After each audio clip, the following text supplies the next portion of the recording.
Hello दोस्तों, स्वागत है आपका आपके अपने यूट्यूब चैनल कला वर्ल्ड में। आज हम प्रागैतिहासिक कला का पार्ट 3 पढ़ेंगे, जिसमें हम भारत में प्रागैतिहासिक चित्रों के प्रमुख केंद्रों के बारे में जानकारी प्राप्त करेंगे। तो चलिए देखते हैं। भारत में प्रागैतिहासिक चित्रों के प्रमुख केंद्र हैं। भारत में प्रागैतिहासिक चित्रों के जो प्रमुख केंद्र हैं, सबसे पहले है मिर्ज़ापुर। मिर्ज़ापुर कहाँ पर है? उत्तर प्रदेश में। उत्तर प्रदेश के किस जिले में प्रागैतिहासिक चित्र मिलते हैं? तो मिलते हैं हमें मिर्ज़ापुर से। अगला प्रश्न, D.L. ड्रेक द्वारा प्रस्तुत मिर्ज़ापुर के 1911 ईस्वी के गजेटियर में 5वें अध्याय के अंतर्गत इतिहास का परिचय देते हुए वहां के चित्रमय गुफा को बताया गया है। सर्वप्राचीन मानव निवास स्थल, यहाँ पता है सर्वप्राचीन मानव निवास स्थल। अगला प्रश्न, मिर्ज़ापुर क्षेत्र की किन पहाड़ियों पर भारतीय गुफा चित्र बने हुए हैं? तो ये बने हैं कैमूर की पहाड़ियों पर। कहाँ पर बने हुए हैं? कैमूर की पहाड़ियों पर। मिर्ज़ापुर में कुल कितनी गुफाओं में प्रागैतिहासिक चित्र प्राप्त होते हैं? तो मिर्ज़ापुर में हमें कुल 100 गुफाओं में प्रागैतिहासिक चित्र प्राप्त होते हैं। कितनी गुफाओं में प्राप्त होते हैं? 100 गुफाओं में। अगला प्रश्न, मिर्ज़ापुर की गुफाओं में सर्वाधिक चित्र किस विषय पर बने हैं? तो सर्वाधिक चित्र बने हुए आखेट पर। अगला प्रश्न, हाथ के छापे उत्तर प्रदेश के किस क्षेत्र के शिला चित्रों से मिले हैं? सुरहो घाट। कहाँ पर मिले हैं? सुरहो घाट में हाथ के छापे मिले हुए हैं। वहाँ पर शिला चित्रों में जो बने उन्होंने हाथ के छापे बनाए हुए हैं। अगला प्रश्न, घायल सुअर का प्रसिद्ध गुफा चित्र कहाँ अंकित है? तो ये मिर्ज़ापुर में है, मिर्ज़ापुर की भंडारिया गुफा में। घायल सुअर का कहाँ से मिलता है हमें? भंडारिया से, मिर्ज़ापुर भंडारिया से।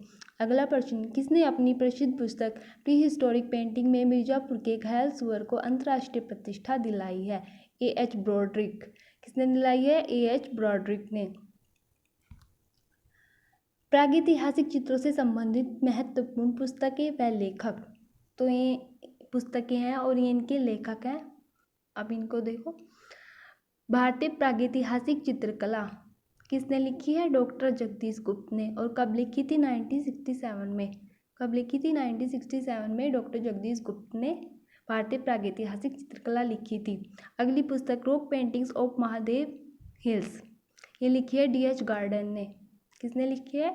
D.H. गार्डन ने 1936 में लिखी थी rock paintings of Mahadev hills. अगली पुस्तक, prehistoric painting, Alan Houghton Brodrick. Prehistoric painting किसने लिखी है? एलन हॉटक ब्रॉड्रिक ने लिखी है और ये लिखी है 1958 में। कब लिखी थी? 1958 में। अगली पुस्तक है prehistoric India, Stuart Piggott. Prehistoric India किसकी है? स्टुअर्ट पिगार्ड की। ये लिखी थी 1950 में, स्टुअर्ट पिगार्ड ने लिखी थी। अगली पुस्तक, ओवर हेरिटेज इन आर्ट। ओवर हेरिटेज इन आर्ट है असित कुमार हल्दार की, 1952 में लिखी थी असित कुमार हल्दार ने ओवर हेरिटेज इन आर्ट। अगली पुस्तक है इंडियन पेंटिंग। इंडियन पेंटिंग किसने लिखी है? पृथ्वी ब्राउन ने लिखी है 1929 में। किसने लिखी है? पृथ्वी ब्राउन ने। तो दोस्तों ये पुस्तकें थी, इनको ध्यान में रखना। ये पेपर में बहुत हेल्पफुल है आपके लिए। पेपर में ज़्यादातर पूछे जाते हैं इस तरह के प्रश्न, तो इनको ध्यान से पढ़ना।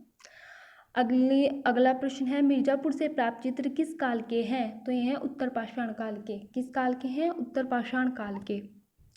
अगला प्रश्न, मिर्ज़ापुर से प्राप्त शैल चित्रों में मुख्य रंग कौन सा है? तो मुख्य रंग कौन सा है? लाल रंग वहाँ पर सबसे ज़्यादा प्रयोग किया गया है मिर्ज़ापुर के शैल चित्रों में। अगला प्रश्न, मिर्ज़ापुर में प्राप्त प्रागैतिहासिक चित्रों में नृत्य का दृश्य किस गुफा में अंकित है? तो ये है लिखुनिया में।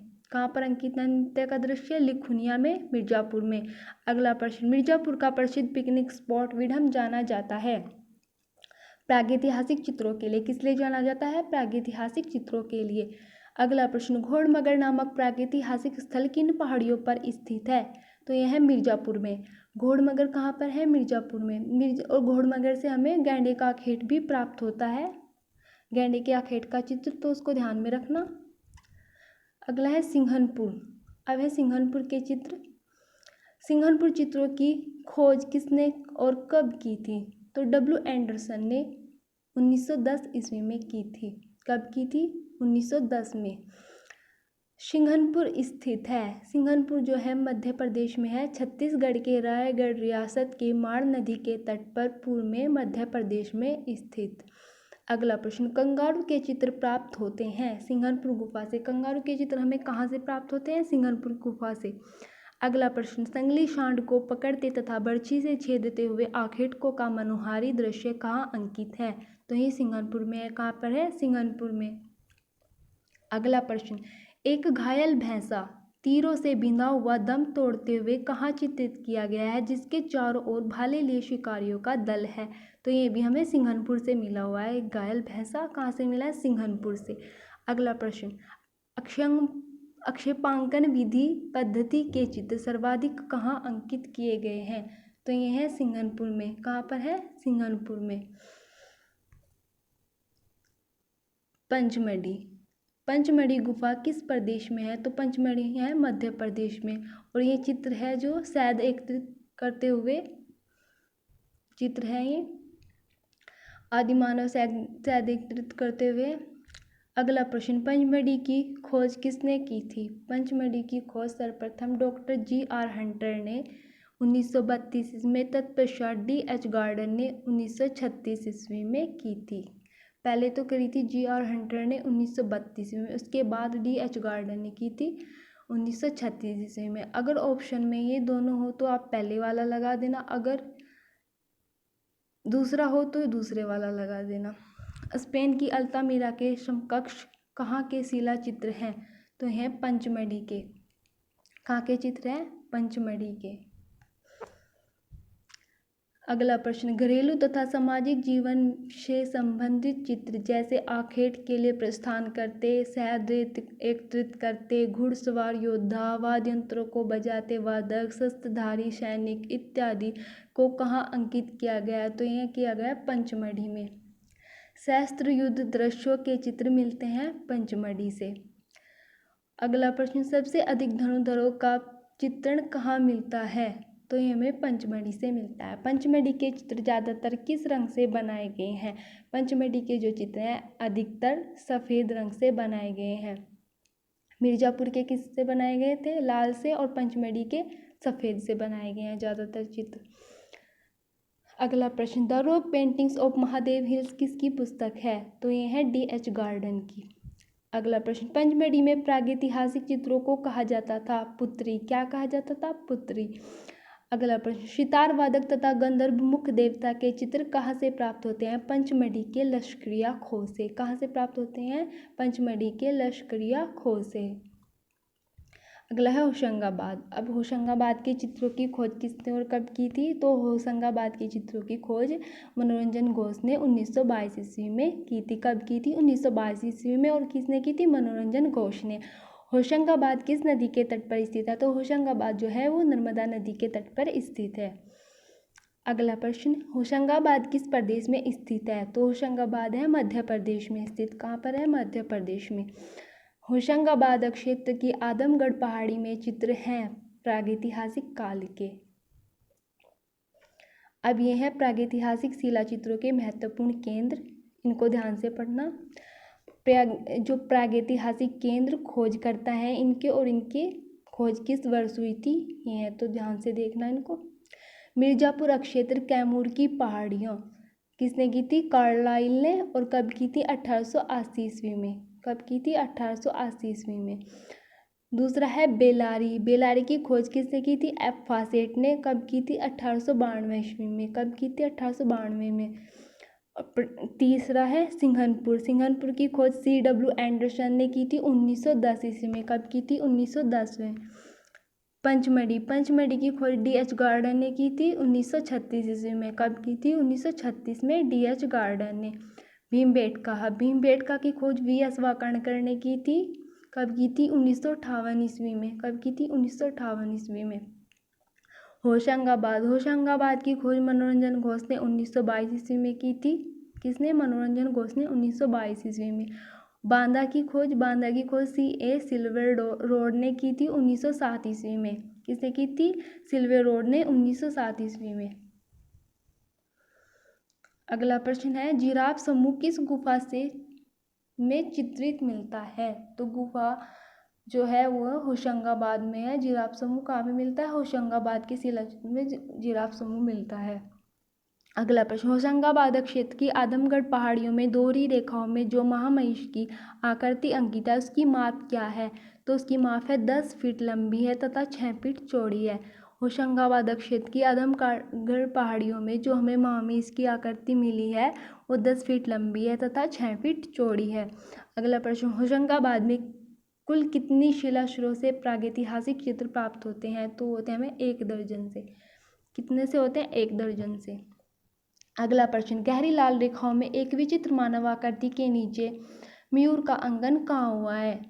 तो होशंगाबाद के आदमगढ़ पहाड़ी के शिलाश्रय संख्या 4 में। कहाँ पर वह? शिला संख्या 4 में। अगला प्रश्न, वन देवी का सुंदर चित्र कहाँ से प्राप्त होता है? तो वन देवी का हमें चित्र जो मिला है होशंगाबाद से मिला है। अगला प्रश्न, 4 फीट लंबाई में हल्के पीले रंग से एक विशाल हाथी का चित्र किस गुफा से प्राप्त होता है? तो हल्के पीले रंग में जो एक विशाल हाथी है वो भी हमें होशंगाबाद से मिला है, जिसकी लंबाई कितनी है? 4 फीट लंबाई है, जिसकी मिला हमें होशंगाबाद से। अब है भीमबेटका गुफा के चित्रों की खोज सर्वप्रथम किसने और कब की थी? तो विक्रम विश्वविद्यालय उज्जैन के प्रोफेसर श्री वी.एस. वाकणकर ने 1958 ईस्वी में की थी। किसने की थी? वी.एस. वाकणकर जी ने की थी 1958 ईस्वी में। अगला प्रश्न, भीमबेटका गुफा की खोज कार्य हेतु डॉक्टर विष्णुधर वाकणकर वी.एस. वाकणकर को भारत सरकार ने पद्मश्री पुरस्कार से कब सम्मानित किया था? तो वर्ष 1975 ईस्वी में किया था। कब किया था? वर्ष 1975 ईस्वी में। ये भीमबेटका से शिकार का नृत्य चित्र मिला है। अगला प्रश्न, भीमबेटका की गुफा कहाँ स्थित है? मध्य प्रदेश के रायसेन जिले में। भीमबेटका की गुफाएं कहाँ स्थित है? मध्य प्रदेश के रायसेन जिले में। अगला प्रश्न, भीमबेटका किस शहर के पास स्थित है? तो भीमबेटका है भोपाल के पास। कहाँ पर है? भोपाल के पास। अगला प्रश्न, भीमबेटका क्या है? तो भीमबेटका एक पहाड़ी है। अगला प्रश्न, भारत में सर्वाधिक संख्या में चित्र कहाँ पाए जाते हैं? तो सर्वाधिक संख्या में जो चित्र मिले हैं हमें भीमबेटका से मिले हैं। अगला प्रश्न, भीमबेटका नामक पहाड़ी में कितनी गुफाएं प्राप्त हुई हैं? तो वहाँ पर हमें 600 गुफाएं प्राप्त हुई हैं, लेकिन चित्र हमें 275 गुफाओं से ही मिले हैं। भीमबेटका में कुल कितनी गुफाओं में चित्र प्राप्त होते हैं? वो में है 275 में गुफा में हमें चित्र प्राप्त होते हैं। अगला प्रश्न, किस गुफा को जू रॉक शेल्टर कहा जाता है? तो जू रॉक शेल्टर कहा जाता है भीमबेटका गुफा को। अगला प्रश्न, भीमबेटका में प्राप्त होने वाले शैल चित्र अधिकतर कहाँ मिले हैं? दीवार व छत पर। कहाँ मिले हैं? अधिकतर जो वहाँ पर चित्र बने हैं दीवार पर बने हैं या फिर छत पर बने हैं। अगला प्रश्न, भीमबेटका के गुहा चित्रों में सबसे अधिक कौन सा रंग प्रयोग किया गया है? लाल गेरू। भीमबेटका में भी सबसे अधिक कौन सा रंग प्रयोग हुआ है? लाल गेरू। और पंचमढ़ी में सफ़ेद हुआ है और मिर्जापुर में भी लाल ही हुआ है और भीमबेटका में भी लाल हुआ है। अगला है, भीमबेटका की शिला उत्कीर्ण चित्रकारी किस अवधि की है? मेसोलिथिक, मध्य पाषाण काल की। भीमबेटका में जो चित्रकारी हुई है वो मध्य पाषाण काल की हुई है। अगला प्रश्न, भीमबेटका लखनिया दरी पंचमढ़ी प्रसिद्ध है। तो ये प्रसिद्ध है प्रागैतिहासिक चित्रों के लिए। किस लिए प्रसिद्ध है? प्रागैतिहासिक चित्रों के लिए। तो दोस्तों ये थे आज के प्रश्न। अगर पसंद आए हों तो वीडियो को लाइक और चैनल को सब्सक्राइब करें। मिलते हैं अगले वीडियो में, तब तक के लिए गुड बाय।